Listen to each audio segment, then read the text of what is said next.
Well, a local music school is finding its footing after its facility was destroyed in the winter storm last month. Fox 12's Paulina Aguilar is live in Lake Oswego this afternoon with more on this story. Paulina.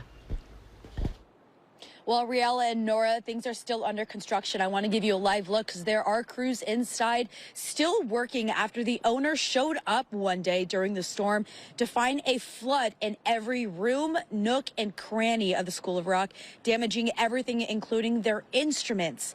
There were over 200 students at this location now having to do their lessons remotely.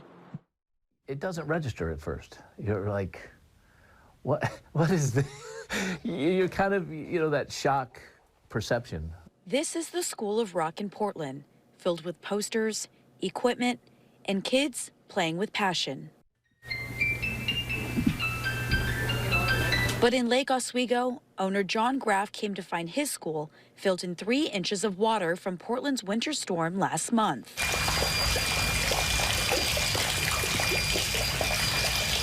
We had drum kits sitting in the water. We had amps sitting in the water. We had guitars sitting in the water. 2,700 square feet damaged. It didn't occur to me until I was back in the rehearsal room where I'm looking at an outlet strip underwater. I'm like, oh, electricity. It was bleak, and it happened, and nobody went back into the space. And the space got worse. Because of the conditions of the roads and you couldn't drive, we ended up, it ended up turning into a mold situation. Having 215 students go from in-person lessons to remote. With the burnout that they experienced at pandemic, it just doesn't work for a lot of folks. Even though they're doing it, they're being really great sports, but it's hard. John says they have a temporary space to rehearse for their April show, but are looking for space to do in-person lessons. We were looking at dentist offices, just like small rooms where they can have lessons, and then a couple of big rooms where, you can set up amplifiers and play songs.